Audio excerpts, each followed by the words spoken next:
નમસ્કાર.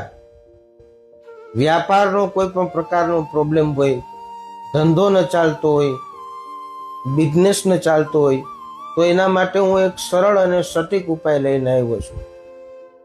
7 ગોમતી ચક્ર લેવાના, બજારમાં સામાન્ય મળી જશે. 7 ગોમતી ચક્ર લેવાના, એને ગંગાજળથી ધોઈ નાખવાના, અડધો મીટર લાલ કપડાની અંદર નાખી દેવાના એ ગોમતી ચક્રને. પછી ગંધ, અક્ષત અને પુષ્પ એમાં પધરાવી દેવાના. પછી એની પોટલી વાળી નાખવાની. આ પ્રયોગ દર શુક્રવારે કરવાનો.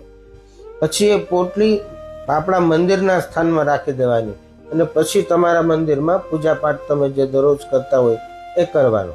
પછી શુક્રવારના દિવસે એ પોટલી લઈ અને તમારા વ્યાપારનું સ્થળ છે એમાં મૂકી દેવાનું. તમે અવશ્ય જોશો કે મારો વ્યાપાર